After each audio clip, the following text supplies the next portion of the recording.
بسم الله الرحمن الرحیم. الحمد لله و الصلاة والسلام علی رسول الله و علی آله و اصحابه و من والاه. اما بعد، السلام علیکم و رحمت الله تعالی و برکاته. خداوند تبارک و تعالی رو بسیار سپاسگزاریم، تشکر میکنیم خاطر همه نعمت‌های خوبش. همه نعمت‌های خداوند خوب هست، همه نعمت‌های خداوند هم مادی و هم معنوی مفید هست. همه نعمت‌های خداوند سلامت، رشد، توان، سعادت آفرین است. منشأ همه نعمت‌ها الله است. منتهای نعمت‌ها ما و شما بندگان الله. نعمت برای ما و شما، شکر هم برای ما و شما، نتیجه شکر هم برای ما و شما. پس هم نعمت لازم هست و هم شکر لازم هست و هم برکت لازم هست. خداوند تبارک و تعالی می‌فرمایند: اعوذ بالله من الشیطان الرجیم، لئن شکرتم لأزیدنکم، لئن شکرتم لأزیدنکم. شکر در مقابل نعمت، مزید در مقابل شکر وعده خداوند است. لئن شکرتم لأزیدنکم. شکر در مقابل نعمت، مزید و برکت در مقابل شکر لازم داریم و برکت، و هم شکر لازم داریم و هم نعمت لازم داریم. و مهمترین وظیفه شکر این که صاحب نعمت را برای ما حفظ می کند، که از خود نعمت مهمتر است. اگر شکر در نعمتها وجود نداشته باشد، کسی که این همه نعمت در اختیار ما گذاشته از دست ما خواهد رفت. کاش که نعمت از دست می رفت، اما صاحب نعمت که الله باشد از دست می رود. و ما بکم من نعمت فمن الله. واهب نعمتها خداوند است و خداوند می‌فرمایند تنها راه حفظ من شکرگزاری شماست، قدرشناسی شماست، سپاسگزاری شماست.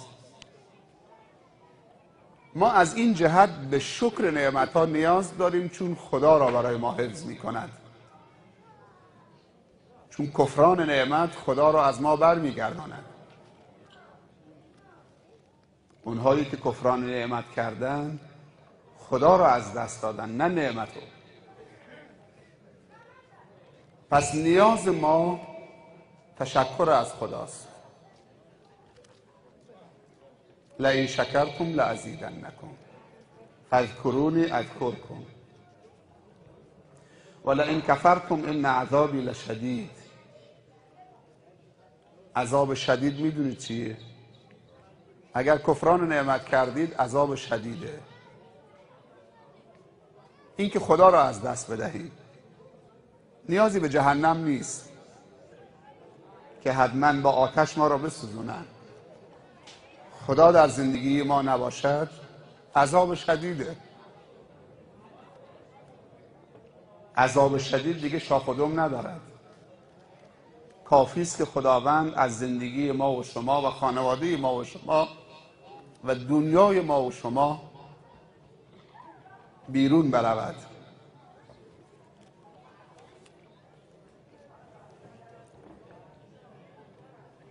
شکر کردن از خدا رو تمرین بکنیم، همطور که فوتبال تمرین بکنیم.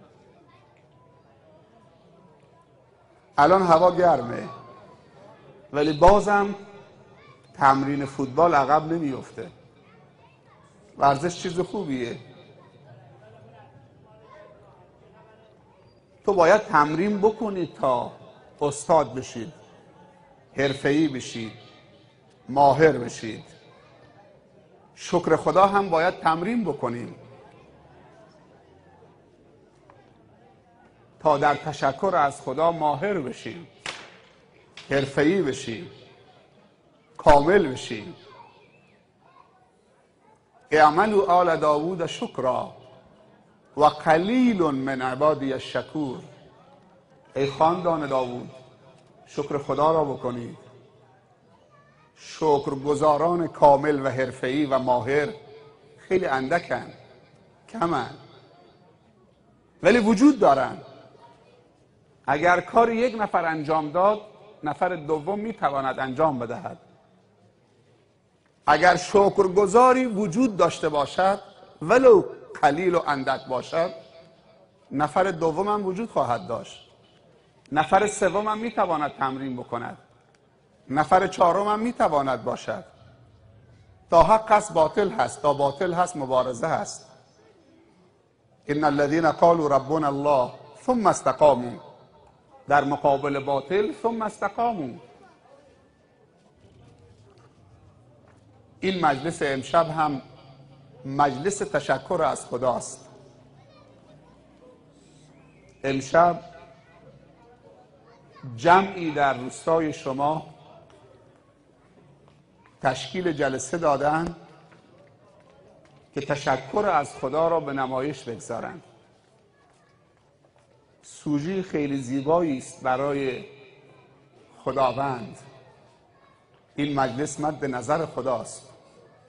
هم اناشید زیبا، هم از دف استفاده می شود، هم صداهای زیبا، هم کلاس خوب. صندلی زدن، همه نشستن، یه تعدادی هم برادرها ایستادن، منم ایستادم همراه شما، تا اون عزیزانی که صندلی کم هست احساس نکنن که ملاها خودشون نشستن. اینم برای هماهنگ شدن با شما.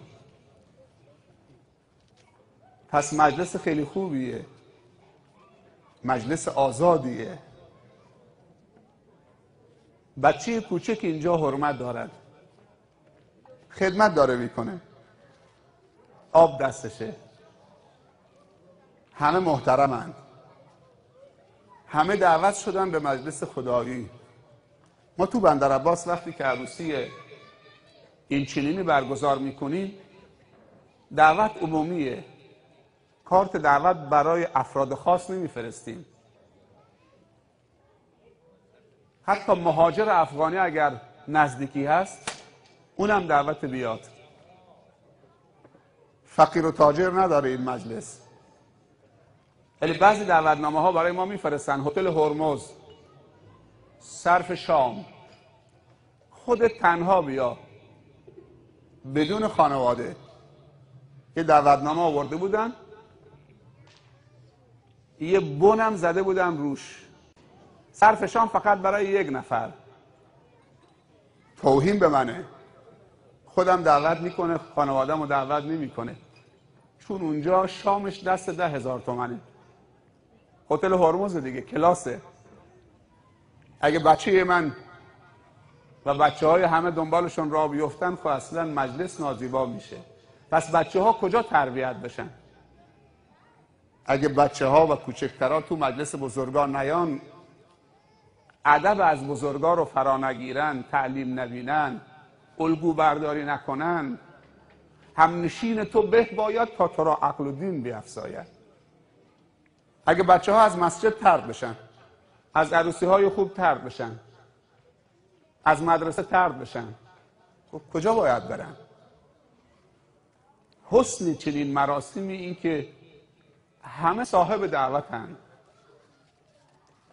مسجد مال همه است، مراسم اسلامی هم مال همه است، خدا هم برای همه است، صحبت‌های دینی هم برای همه است، قرآن هم برای همه است، اخوت و برادری دینی هم برای همه است. انما المؤمنون اخوه. چین و عرب ہمارا، ہندوستان ہمارا، مسلم ہی ہم وطن ہے، سارا جهان ہمارا، کل جهان مال منه. رب اخ لک لم تلده امک. خیلی وقتا برای تو برادر و خواهری پیدا میشن که از مادرت زاییده نشدن. چه مجلس خوب و باصفاییه. یکی از شبهای زیبای زندگی ما و شما امشبه. از حضورتون تو این جلسه پشیمون نخواهید شد. اونقدر استقبال میشه از این مراسم‌ها که حد و حساب نداره. من اگه بخوام برای شما آمار بدم، اون مراسمایی که فقط من خودم میرم، هر کسی از سر خودش داره مراسم برگزار میکنه. دیگه شب جمعه نیست. پریشب یک مراسم بوده، شب یک شنبه تو همین فاریاب یک مراسم بوده، امشب اینجا مراسمه، گذشته هفته گذشته نمیدونم چهارشنبه 6 تا داماد تو بندر سیریک با همدیگه، 6 تا داماد، 6 تا جوان با همدیگه، یعنی 12 خانواده. شب جمعه تو سالن یکساز بندر عباس، شب شمعه دوباره تو منطقه بیابان، تا دلت بخواد.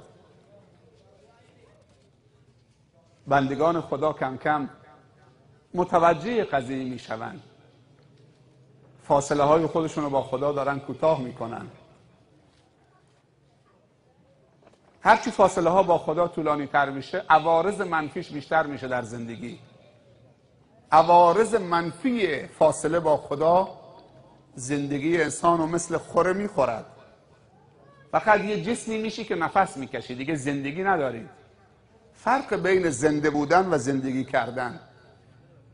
هر کسی نفس میکشه زنده است، اما هر کسی ایمان دارد، اخلاص دارد، علم دارد، با خدا نزدیک است، اون زندگی میکند. مهم زنده بودن نیست، مهم زندگی کردن است.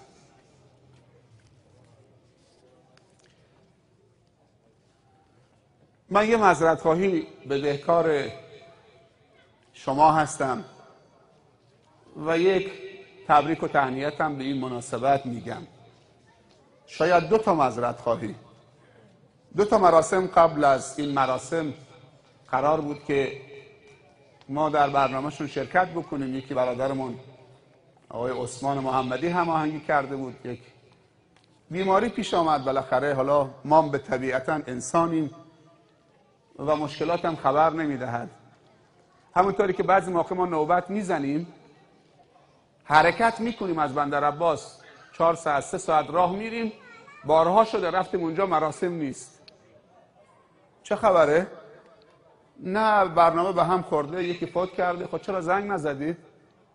دیگه حواسمون نبود. بارها اینطوری هم شده. یا بارها شده که 4 ساعت راه رفتیم، وقتی دیدیم که بزن و بکوب و دستمال بازیه. پشیمون شده داماد.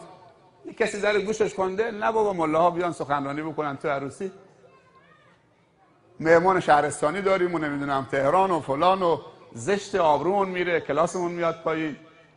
بالاخره نشده دیگه. ما رفتیم اونجا در خونه دیدیم که اوه قوقاییه.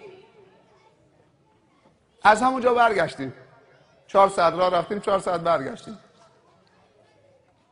گله هم نداریم، نخواسته، نپسندیده، به زور که نیست. اما مراسم قبلی که محمد زنگ زدن، من گفتم که 50-50 میام. الان من فرصت ندارم. 50-50 قبوله؟ گفت قبوله. 50 به 60 نشد. قرارداد ما 50-50 بود، به 60 نشد. هر کاری کردم 60 تا 70ش بکنم نشد. منطقه جاس یک برنامه‌ای داشتم. مراسم امشب گفتم 50-50. اسماعیل هست. قبوله، چون الان فصل مکتب خونه هاست. هوا هم گرمه، مسافت ها هم طولانیه، کارم زیاده، مسافرت ها هم زیاده. دیگه هر طوری شد گفتم این 50-50 بالاخره برسونم. هم معذرت خواهی از اون 2 تا قبلی بکنم که قصد و غرضی نبوده. توفیق نداشتیم، ما توفیق نداشتیم. ولی مراسم ها برگزار شد الحمدلله. پس من از هر 2 تا برادران عزیز و همسران محترمشون و همه مردم در رابطه با اون 2 تا عروسی معذرت خواهی میکنم و به هر سه داماد، هم اون دوتا و هم این یکی و همسران محترمشون تبریک و تهنیت عرض میکنم. امیدوارم که همه در طول مراحل زندگیشون موفق و مؤید و سربلند باشن و به آرزوهای خوبشون برسن و ثمره این ازدواج که عفت و طهارت باشه و فرزند سالم و صالح و مصلح باشه نصیبشون بشه و خداوند در طول زندگیشون برکت ایجاد بکنه و در همه امور خاتمه به خیر بشوند. التماس دعای خیرم از همه دارم. خب ما فصل تابستان داریم الان در پیش. درباره عروسی ها زیاد صحبت کردیم. فکر نکنید چون تو عروسی هستیم حتما باید هر جلسه درباره عروسی صحبت بکنیم. اینجا یک تجمع هست. تو هر جلسه تو عروسی هم باشه مثل نماز جمعه. شاید یک جمعه درباره فضیلت جمعه و سوره کهف و نمیدونم فلان و زود آمدن به مسجد و اینا صحبت بشه. جمعه های دیگه در مسائل مختلف فرهنگی، اجتماعی، علمی، عبادی، سیاسی، اقتصادی، ورزشی، هنری، بهداشتی، در همین زمینه ها. این هم همون حالت داره. یک عروسی درباره عروسی. ما الان چند تا مناسبت داریم. یکی تعطیلات تابستون، اوقات فراغت بچه های ماست. بچه هایی که 8 ماه دست ما نیستن. 8 ماه دست ما نیستن. دست معلم فیزیکه، دست معلم شیمیه، دست معلم حرفه و فن، دست معلم پرورشی، دست معلم هنر، دست معلم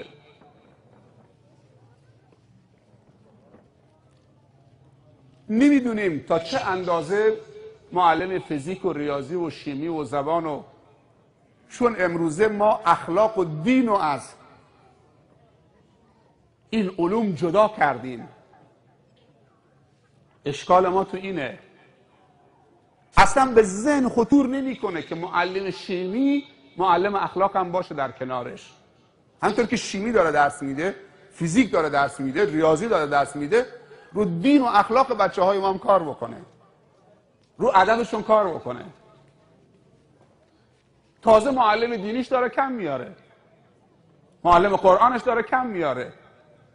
خیلی از بچه های ما که مکتب خونه رفتن از معلم قرآن خیلی کاملتر قرآن بلدن. پس ما انتظاری نداریم از 8 ماه بجز این که شاگرد موفقی حالا یک کارنامه‌اش بدن معدل 20 با یک جزوه که مختصر مسائل اهل سنت تو مدارس دولتی رو تدریس میکنن یا تو بعضی مناطق هم توضیح نمیشه. بچه های ما نمیتونن برنامه کامل اهل سنت رو از مدارس دولتی بگیرن. در نتیجه مدارس دینی و نقش مکتبخانه ها در تابستون این یک واقعیت هست. توهین هم به کسی نیست، صحبت سیاسی هم نیست، یک واقعیته. یه جزوه کوچک در رابطه با اهل سنت، مسائل اهل سنت تو خیلی مدارس و خیلی مناطق هم توضیح نمیشه. ویژه اهل سنت. خب 3 ماه یا 4 ماه تابستان اوقات فراغتی که بچه های ما در اختیار ما خودمون باشن. حالا باید چقدر هنر داشته باشیم. ما که همه نمیخوایم برن مدرسه دینی ملا بشن، مگر ممکنه همه شیخ زیایی بشن، شیخ عبدالکریم بشن، شیخ انصاری بشن، شیخ فلان بشن، همه که ممکن نیست. در نتیجه شورای بین المدارس اهل سنت جنوب نشسته کمیتی به اسم کمیته مکتبخانه های جنوب در 3 تا استان هرمزگان و فارس و بوشهر تشکیل داده که رسیدگی بکنه به مسائل اوقات فراغت تابستانی بچه های اهل سنت. این کمیته رئیس داره، اعضا داره، بازرس داره، رابط داره، ناظر داره، محقق داره که جزوات و کتابچه ها رو بنویسن. 4 تا ماده اصلی داره تو این کتاب های اوقات فراغت. یکی سیرت هست، یکی احکام هست، یکی حدیث هست و یکی عقیده هست. به اضافه روخانی قرآن، روانخوانی قرآن و همچنین تجوید قرآن، به اضافه کلاس‌های جانبی. اون دیگه هر شهری و هر روستایی به هنرشون، کلاس زبان، کلاس تقویتی، کلاس نقاشی، خطاطی، اناشید، خیاطی، ورزشی، هنری. اون دیگه برمیگرده به چه؟ به چه اندازه خیرین اون منطقه حمایت میکنن کلاس‌های تقویتی در کنار کلاس‌های دینی و قرآنی در تابستان چه برگزار بکنن. چرا کمیته های مکتبخانه، کمیته مکتبخانه جنوب 4 تا جزوه رو در 4 شماره، سیرت شماره 1 و 2 و 3 و 4، احکام 1 و 2 و 3 و 4، 4 تا 2 ماه باید بخونن و شرط اولیه کسی که تو این کلاس ها شرکت میکنه تو این 4 تا جزوه، هر 4 شمارش باید 3 ابتدایی خونده باشه، تو 4م بره و مدرسی که تدریس میکنه باید اول متوسطه مدارس دینی جنوب خونده باشه که این جزوه ها رو تدریس میکنه. چون همه دانش آموزای ما که نباید برن مدرسه دینی، ما مهندس و دکتر و پزشک و مدیر و متخصص هم لازم داریم. امروز درباره یک دکتر، یک پزشک فوق تخصص چشم از اهل سنت، دکتر سیدعلی بنی هاشمی، فوق تخصص چشم در بندرعباس، جوان، خیر، مهربان، یه بچه کوچک نابینا از روستای حرا از اطراف دژگون چند روز پیش توسط یکی از برادرها از اونجا آورده شد. چشماش آب گرفته بود، نزدیک بود که کور بشه، کور شده بود تقریبا، نمیدید. ایشون بردن پیش دکتر، چند مرحله بردن تا همین 2 هفته پیش عمل کرد چشمش. 1 هفته هم تو بندرعباس موند، مداوا شد، دواها رو درست. دیشب اونو برگردوندن به روستاش. وقتی دوستان رفتن با دکتر حساب بکنن حق عمل تو چقدر میشه دکتر؟ گفت که من برای خدا عمل کردم. و پسر بینا شد، الان دیگه کسی دستش نمیگیره، خودش داره میره. گفت حق و عمل من همین این که بینا شده، این بچه روستایی. اینا همه سوژه های خوبه که باید فیلم برداری بکنید ازشون. پس ما تصور ما این نباشه که همه بچه هامون رو بفرستیم مدرسه دینی که عالم دین زیاد بشه. ملا زیاد شدن هم مشکل درست میکنه. آقای مفتی زاده میگه که خدا رحمتش بکنه، میگه این که اسلام تا الان نگه داشته شده یکی از معجزات اسلامه و با وجود این همه ملا به جون هم نیفتن، حسادت نکنن، مشکل درست نکنن. همطور که حسادت بین تجار هست، بین علما و ملا هم هست. خداوند همه رو حفظ بکنه. اما همه بندگان خدا و دانش آموزا و فرزندان ما و نسل آینده باید ضروریات دینیشون رو یاد بگیرن. شرط نیست همه عالم بشن، ولی همه باید ضروریات دینیشون رو یاد بگیرن. در نتیجه کمیته مکتبخانه ها تو 4 سال 4 تا جزوه، تو هر درسی 4 جزوه، یعنی 1 و 2 و 3 و 4 سیرت، بدونی که مدرسه دینی بره 7 سال 8 سال، ضروریات مختصری از سیرت پیامبر به عنوان الگو برداری یاد میگیره، مختصری از احکام شرعی روزمره فقه یاد میگیره، مختصری از احادیث پیامبر صلی الله علیه و سلم حفظ میکنه و مسائل عقیده رو میفهمه. حالا این دانش آموز اگر وارد دانشگاه شد، واکسن زده شده بهش، واکسن پیشگیری، ضروریات دینی رو یاد گرفته، رفته دانشگاه، دیگه لادین نیست، بی اطلاع نیست، از مسائل عقیده، مسائل سیرت، مسائل احکام، مسائل حدیث توشی داره، تو دانشگاه حیران و سرگردان نیست. حسن این مکتب خانه ها اینه. حالا مکتب خانه ها هنوز نتونه موفق بشه به خاطر که این طرح تازه داره پیاده میشه. همه باید دست به دست هم بدن تا این طرح به کمال برسه.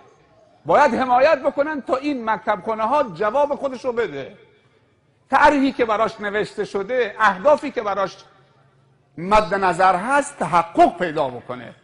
حالا اینجا هم طلبه های ما، هم معلمین ما، هم خیرین ما، هم اونهایی که صاحب نفوذن از شورا گرفته امام جمعه، همه دست به دست هم دیگه پدرها و مادرها تا این طرح جواب بده. اگر جواب داد لذت میبرید. بچت میره دانشگاهشو میخونه، منحرف نمیشه. یکی از پدرها چند روز پیش به من گفت پسرم رفته استرالیا. هرچی باش تماس میگرفتم جواب تلفنم نمیداد. بعد از 1 ساعت خودش تماس گرفت. میگفت تو این رشته 250 نفر بیشتر در دنیا نیستن. اخیراً پسرم میگه قبول شد. خیلی خوشحالم. خبر خوشحالیش به من داد. بعد میگفت که هرچی تماس گرفتم با پسرم جواب تلفن نمیداد. دلهوره تو استرالیا چه کار میکنه؟ چرا جواب تلفن نمیده؟ دیگه بعد از 1 ساعت زنگ زد، گفت بابا شرمنده، دلواپس من نباش. من تلفنم گوشی بوده، داشتم نماز صبح میخوندم. میگفتم الحمدلله پسرم تو استرالیا، چون تو خانواده مذهبی واکسن زده شده. واکسن قطره فلج اطفال اون نیست که تو درمانگاه ها میدن. ما باید یه قطره ضد فلجی رو و واکسن هایی که ضد فلجی هست ما خودمون به اونها واکسن بزنیم. اون واکسن قطره یا قطره فلج اطفاله. همه نوزادها تا 1-2 سال بهشون میزنن، درمانگاه کارت دارن، قطره فلج اطفال، واکسن فلان، معلولیت فلان، خیلی چیزای دیگه. ولی خیلی وقتا شده که قطره فلج اطفال بچه خورده، زیر سن 2 سال خورده، چند مرحله قطره فلج اطفال بهش دادن، مادرش فکر کرده این دیگه فلج نمیشه، تو 20 سالی فلج شده. نه اینکه معلول شده، معتاد شده. پس این قطره فلج اطفال نتونسته کاری انجام بده. یه قطره دیگه لازمه، یه واکسن دیگه لازمه. تو سن 25 سالگی معتاد شده، مشروب خوار شده، سیگاری شده، حشیشی شده. ما یه قطره فلج اطفال بهش ندادن. چطوری فلج شد؟ چطوری معلول شد؟ چطوری معتاد شد؟ میدونی قطره فلج اطفال چیه؟ پیامبر صلی الله علیه و سلم گفته وقتی نوزادت به دنیا آمد، تا وارد دنیا شد، در گوش راستش یک انسان صالحی بیار تا اذان محمدی بگه، کلمات توحید و تعظیم خدا رو تکرار بکنه. گوش راستش، چون شیطان کمین گرفته تا به دنیا آمد او رو شکار بکنه. بلا فاصله یک انسان صالحی بیار تا در گوشش بگه الله اکبر، الله اکبر، الله اکبر، الله اکبر، اشهد ان لا اله الا الله، اشهد ان لا اله الا الله، اشهد ان محمد رسول الله، اشهد ان محمد رسول الله، حی علی الصلاة. استرالیا این ما همون اذانو، حی علی الصلاة، حی علی الفلاح، حی علی الفلاح. الله اکبر، الله اکبر، لا اله الا الله. در گوش چپش دوباره الله اکبر، الله اکبر. اقامه نماز. این پدر اونقدر خوشحال بود، میگو پسرم راحتم کرد. گفت بابا دلخور نباش، تو نماز صبح بودم. چند مدت بعد دوباره منو دید، گفت که شیخ یه سوال، پسرم از استرالیا زنگ زده، گفته اون چند هزار دلاری که به حساب دانشگاه من تو حساب من واریز کردید 350 دلار سود آمده روش. بابا تو از شیخ بپرس که این سود من میتونم خرج دانشگاهم بکنم، استفاده بکنم یا حرامه؟ دانشگاه اسلامی مدینه نرفته، مدرسه دینی نرفته، حوزه علمیه دینی و شرعی نخونده. بابا سوال بکن این 350 دلاری که سود آمده رو پولام، اون چند هزار دلاری که برام فرستادید، حلاله میتونم من استفاده بکنم؟ این همان واکسنی است که هنگام تولد یا هنگامی که جوونی میخواست بره خواستگاری دختری، از همونجا بچه‌شو واکسن کرده، نطفه‌شو بیمه کرده، ضمانت. فکر نکنید مگس میاد رو غذا میشینه غذا مسموم میشه، غذا فاسد میشه، دیگه طبع نمیاد غذا بخوری، شربت بخوری، آب بخوری، چون مگس افتاده توش، حامل میکروبه.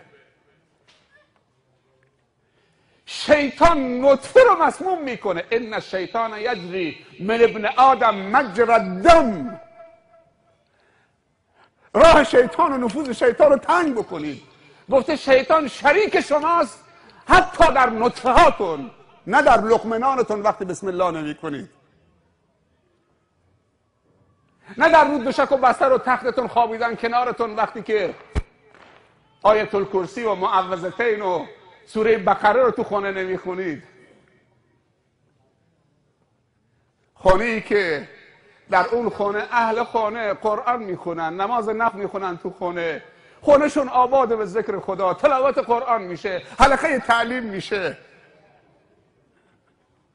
نمازشون رو درست میخونن، با ذکر و با وضو هستن، شب که میخوان بخوابن همه با هم خانوادتن دعای خواب میخونن. شیطان میگه که امشب مبیتی گیرم نیامد، پشت در باید بخوابه. دعای غذا خوردن بسم الله، اگه فراموش کردی چند لقمه خوردی بسم الله اوله و آخره. هرچی شیطان خورده استفراغ میکنه، به کامش نمیشه.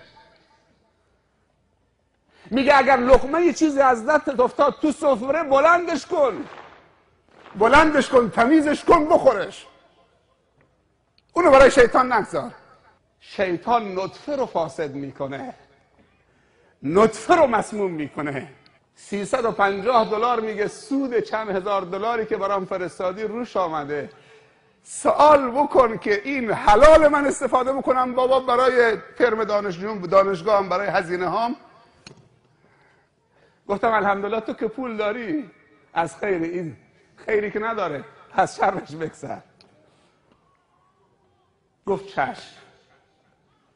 گفتم ولی علما یه راه گذاشتن، گفتم میشه با این پول چند تا توپ خرید داد بچه ها فوتبال بازی بکنن. اگه چند تا توپ بخری اشکال نداره، یه چاه فاضلابی برای یک فقیری بزنید با این پول اشکال نداره. چاه فاضلاب، چند تا توپ، تور والیبال.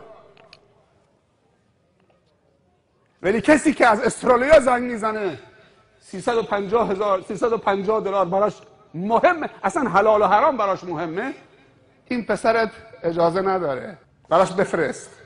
هدف کمیته مکتبخانه های جنوب این که دانش آموزا 4 تا جزوه در سیرت بخونن، 4 تا جزوه در حلال و حرام، 4 تا جزوه در حدیث، 4 تا جزوه در عقیده. واکسن. بعد بره دانشگاه، اصلا بره آمریکا. من نمیدونم تو این جلسه شما شخصی به اسم امیرخان کریمپور میشناسید؟ شاید تعدادی باشن. اهل بیدیشهره، چند سال کدخدای بیدیشهر بوده، نوه رضا قلی خانه، معروف به رضا قلی خان چلقلعه‌ای. ایشون اوائل انقلاب، قبل از انقلاب چند سال هجرت کردن به دبی. 3 تا پسر داره، هر 3 تا پسراش تو آمریکا تحصیل کردن.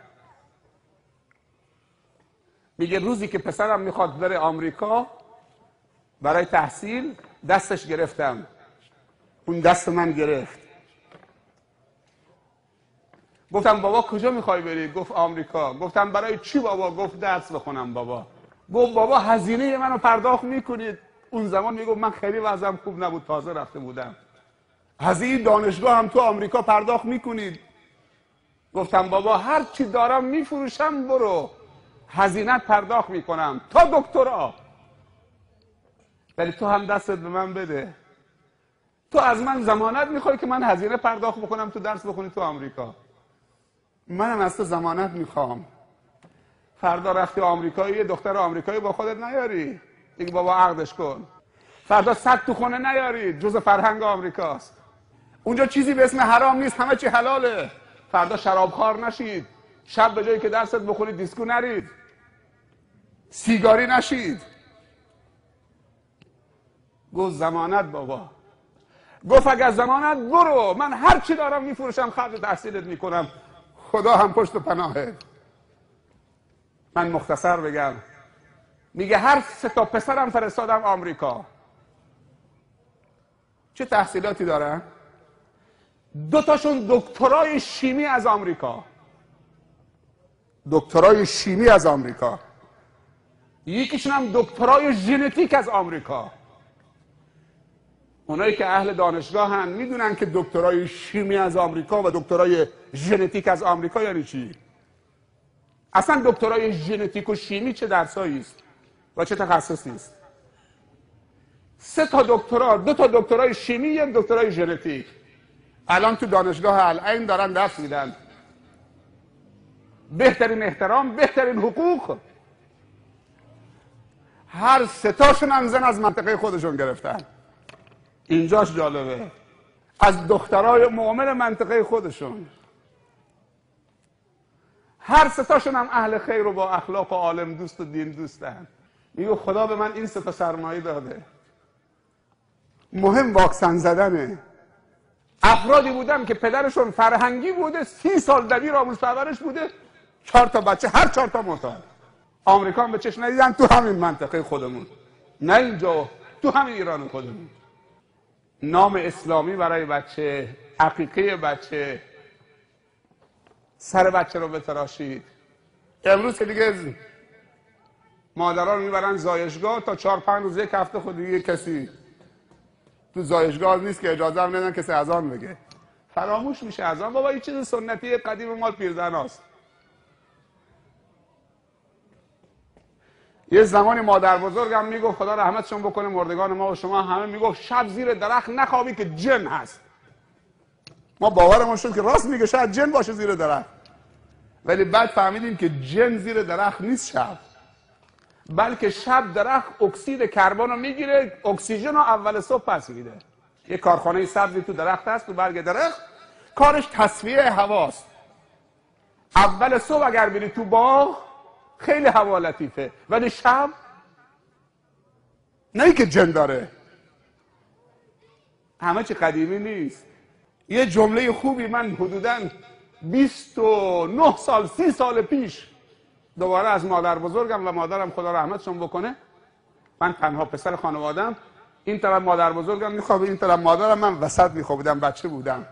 یه جمله از اینا یاد گرفتم بدون که معنیش بفهمم. میدونی اون جمله چیه؟ بعدی که رفتم دانشگاه اسلامی مدینه حالا معنیش فهمیدم که این جمله چقدر بزرگه، این جمله چقدر مفیده و چقدر ارزشمنده و چقدر بزرگه. میدونی این جمله چیه؟ تا سرشون میخواستن بگذارن روی بالشتشون، 2 نفریشون میگفتن خدایا نظر تو بر نگردد.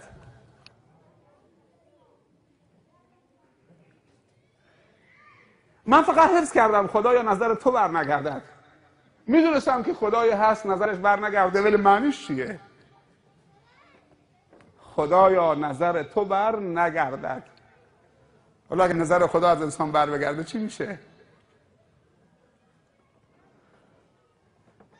ما نیاز داریم که نظر لطف خدا شامل حال ما و خانواده ما و فرزندان ما و نوه های ما باشه. نوه انسان مثل فرزند انسانه.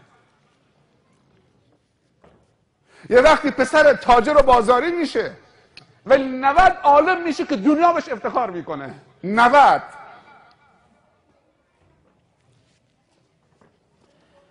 هدف کمیته مکتب خانه ها اینه که اگر پسرت مهندس، دکتر، پزشک، متخصص میشه، ریاضیدان، فیزیکدان، شیمیدان، هر رشته‌ای که میخواد بخونه تو این 4 سال 2 ماه 4 جزوه واکسن زده بشه که تو دانشگاه دچار مسائل اخلاقی نباشه، دچار انحلال اخلاقی و خلقی نباشه، دچار پوچی نباشه. از اون طرف داره علم میخونه، از اون طرف ما در دانشگاه هامون 100,000 دانشجوی معتاد داریم و 40,000 دانش آموز معتاد به سیگاری و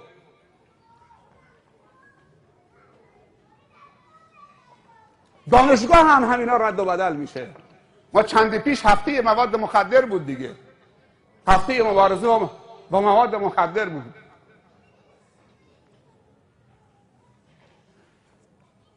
با نامه ها و شکل ها و رنگ های مختلف، قرص، پان مثل آدامس تو سوپرمارکت ها فروش میره. پان دختر بچه سوم ابتدایی پان استفاده میکنن. پان میگن نشاط آوره، آدمو شاد میکنه. پان مثل آدامس تو سوپرمارکت میخره، خیلی هم جذابه رنگش. ما باید به فرزندانمون فرهنگ نه گفتن و بله گفتن یاد بدیم. کجا بگه نه، کجا بگه بله، به چه کسی بگه بله، به چه کسی بگه نه. نه هر دستی دراز شد دستش بگیره بگه بله بفرما. خیلی چیزا میدن به بچه های ما. فکر نکنی بچه فرستادی مدرسه و دانشگاه، خصوصا دانشگاه خطر رفت شده. پسر بزرگ شده رفته دانشگاه، روانشناسا میگن هر چی سن بچه بزرگتر بشه خطرم به اندازه سنش بزرگ میشه. بچه تا ابتدایی خطر به اندازه خودشه، تا راهنمایی خطر به اندازه راهنمایی، تا دبیرستان تا دانشگاه دیگه آزاده، دیگه نمیشه درش دخالت کرد، نمیشه نصیحتش کرد، نمیشه تذکرش داد، خودش دانشگاهیه، با کلاسه. در نتیجه خطرم بزرگ شده. پس بچه همون رو دانشگاه نفرستیم؟ نه، خیلی غلطه. یه پزشک دیگه معرفی بکنم، دکتر احمد کاکوان، اهل شماله، از برادران تشیع ماست.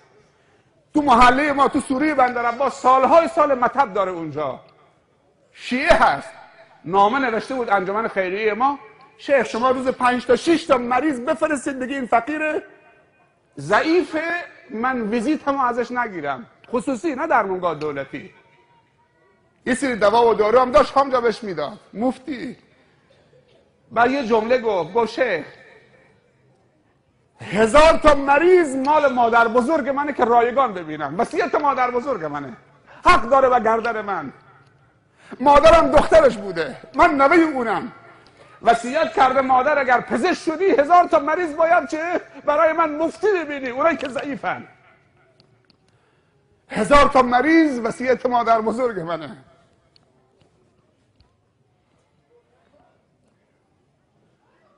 ما چنین پزشکایی میخوایم؟ کسی که 1000 تا مریض برای مادر بزرگش میذاره 10,000 تا برای مادرش میذاره. چنین بچه هایی رو باید تربیت بکنیم بفرستیم. حالا چنین بچه هایی پزشک بشن یا عالم دین بشن مثل ضیایی میشن، پزشک هم بشن مثل اینا میشن. هر دوتا میدانی برای خدمت دارن. ولی پزشک هم داشتیم که زن مسلمانی در زایشگاه، تو تاکسی، تو آژانس، همونجا چه تو همون ماشین زایمان کرده چون پول نداشته که به حساب بریزه. اول دکتر گفته پول به حساب بریز، بعد بیا بخواه. ندارم. نداری؟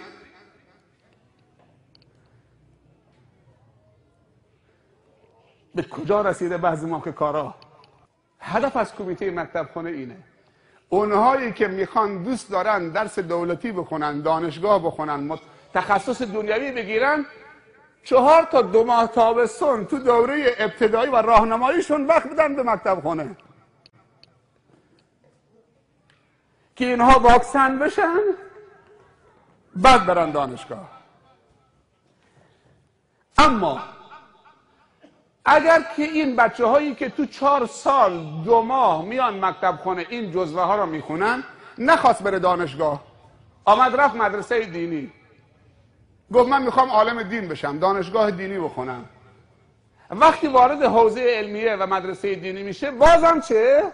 خالی و ذهن نیست، مقدماتی خونده، آمادگی داره تا اینکه خالی و ذهن باشه. از این جهت برای ایران مفیده. یه آمار بهتون بدم، 2 تا آمار بهتون میدم، میدونم که شما خوشحال میشید، شمایی که تو این گرم نشستید اینجا و میدونستید که توی انوریسی سخنرانی میشه، ساز و نواره نیست که همه برقصن دستمال بازی بکنن، میدونستید که سخنرانی دینی میشه، پس با عشق و علاقه و قصد آمدید اینجا. 2 تا آمار بهتون بدم خوشحالتون میکنه.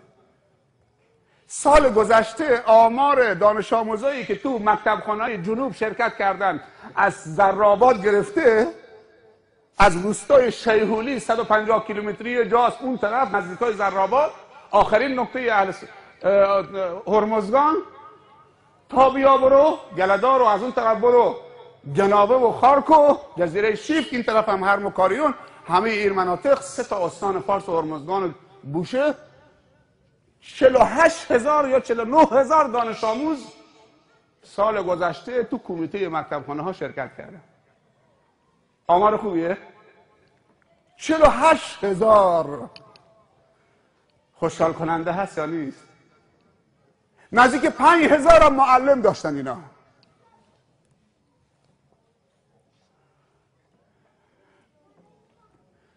یعنی 50,000 دانش آموز، 5,000 معلم.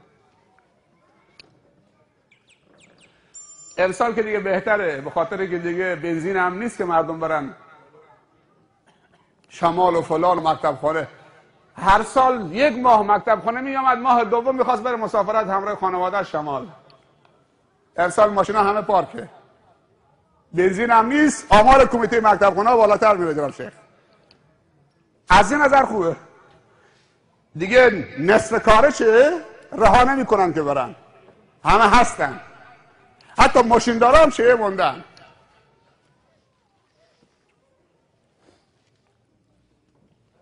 پنج 5,000 معلم، 50,000 دانش آموز. جمعه قبلی هفته گذشته، جمعه من تو بستک بودم، نماز جمعه تو بستک بودم. وقتی وارد بستک شدم دیدم که یه آمار دیگه است، خوشحال کننده است. وقتی وارد بستک شدم دیدم که چه جلو مسجد جامع بستک این خط ماشین پارکه که حد و حسابی نداره. رفتم تو مجتمع دینی بستک، دوباره ماشین پارکه. یه مجتمع قرآنی جلو مسجد جامع بستک، دوباره ماشین پارکه. گفتم چه جلسه رسمیه که این همه ماشین پارکه. بعد سوال کردم از شیخ که چه خبر بود؟ مسئولین آمده بودن؟ استاندار آمده بود؟ چه خبر بود؟ گفت امروز فراموش کردید، امروز روز آزمون دانشگاه سراسریه. تو بستک داره چه؟ انجام میگیره. اینایی که ماشیناشون دیدید از روستاها، از کل شهرستان بستک آمدن برای امتحان آزمون سراسری دانشگاه ها داخل مسجد جامع. یعنی جوانای ما تو مسجد جامع داره امتحان دانشگاه داره میده، ورودی دانشگاه، تو مجتمع دینی بستک، تو مجتمع قرآنی و مهد قرآن بستک. سوال کردم چند نفر شرکت کردن؟ گفتن 2500 نفر. چی میگی؟ یعنی 2500 تا جوان علاقمند به تحصیل و نماز خوان.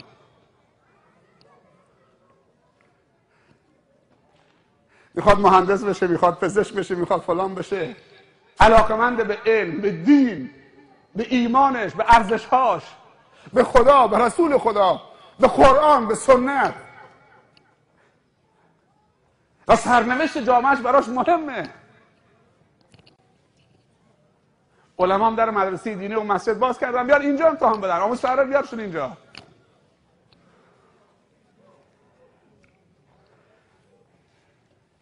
خیلی هاشون زنگ میزدن برای ما دعا بکنید، فردا امتحان داریم. اللهم ذکرنی ما نسیت و علمنی ما جهلت. وضو بگیر، با نیت برو سر جلسه. اگه فراموش کردی این دعا رو بخون. استرس نداشته باش، توکلت به خدا باشه، هدف زیر نظرت باشه. امام ابن تیمیه رحمت الله علیه بعضی موقع مطلبی رو فراموش میکرد، علمش، بلافاصله شروع میکرد به استغفار کردن. میگفت حتما گناهی از من سر زده، خواسته ناخواسته، دانسته ندانسته، که علمم فراموش کردم. استغفار میکرد، بعضی موقع تا 1000 بار استغفار میکرد. یک آیه تفسیر میخوند، 100 تا کتاب تفسیر بعد دعا میکرد. اللهم یا معلم ابراهیم علمنی، اللهم یا معلم محمد صلی الله علیه وسلم علمنی کما علمتهم. ای معلم ابراهیم، ای معلم ابراهیم، ای معلم محمد، همونطوری که به اونها دادی حفظ کتابت، فهم کتابت، تو دلشون انداختی. لا تحرك به لسانك لتعجل به ان علينا جمعه وقرآنه فاذا قرأناه فاتبع قرآنه ولقد يسرنا القرآن للذكر فهل من مدكر. همونطوری که یادشون دادی 100 تا کتاب تفسیر برای یک آیه میخوند. یه روزی امام شافعی علمش رو فراموش کرده بود، سوء حافظه‌اش دست داده بود. آمد پیش استادش وکیع، گفت جناب استاد حافظم ضعیف شده، منو ارشاد بفرما. امام شافعی دیوان شعری داره، لغتش حجت در زبان عربی.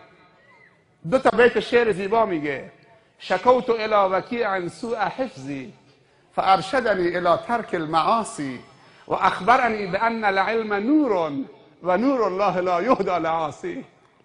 میگه رفتم پیش استادم شکایت کردم، جناب استاد، جناب شیخ، سوء حافظه بهم دست داده، من راهنمایی کرد به ترک معاصی. و بعد گفت علم خدایی نوره و نور خدا هدیه داده نمیشه به انسان عاصی و گناهکار. توبه بکن، با خدا راست باش، به درگاه خدا انابت بکن، از خدا امداد بطلب که تو رو حفظ بکنه، برکت از خدا درخواست فهم و علم و عمل و تبلیغ بکن. این فقط تو بستر. تو گاوبندی چقدر؟ تو بندرلنگه و بندرعباس و ما در دانشگاه های بندرعباس 4000 دانشجوی اهل سنت داریم. 99% اهل دینن، با مسجد، روز جمعه، نماز تراویح. از اونی که دانشگاه پیامنور آزاده تا اونی که دانشگاه علوم پزشکیه. اینا آمارای خوبیه برای شما. جوونا باید درس کن. منطقه شما مثل جاس نیست. قدر نعمتهای خدا را بدونید. 153 تا روستا یه خیر نداره. 5200 دانش آموز تو فقط شهرستان جاس ترک تحصیل کردن.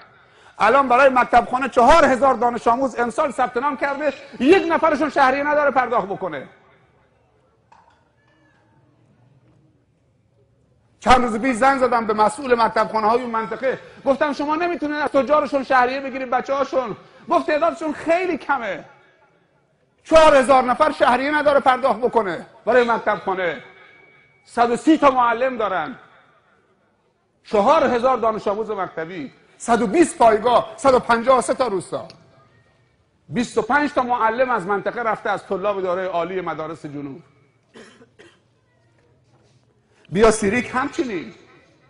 تفاوت فرهنگی جاسک و سیریک با گاوبندی و بستک 50 سال عقب ترن. کفش ندارن، پول عمه جز نداره بخره.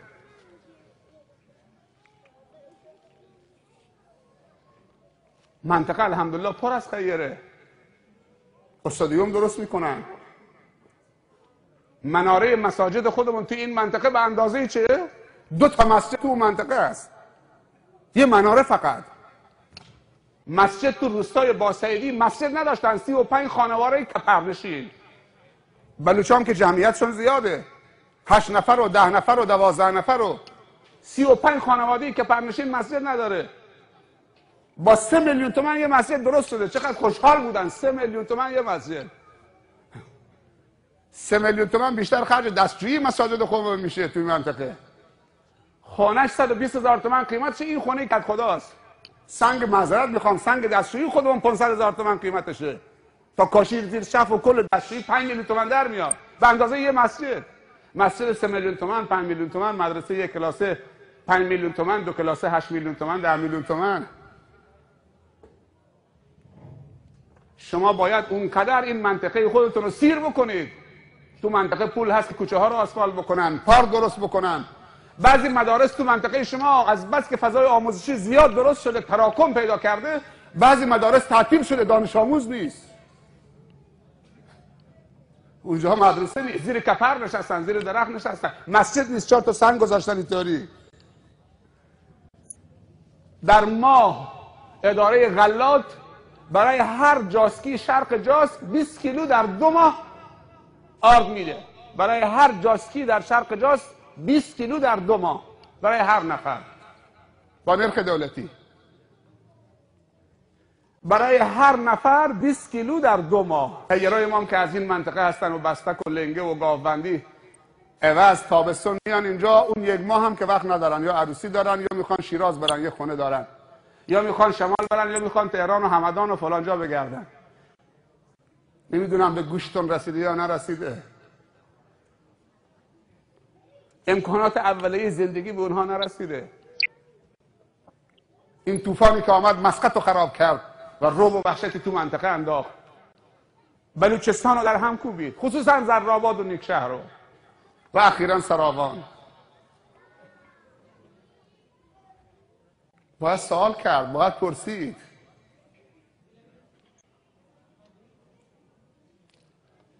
بچه هامونو طوری تربیت بکنیم که اینجا کلر خیر میده، مکتب خانه درست کردن، مجلل، موکت خوب فلان، اونجا زیر درخت شهری نداره.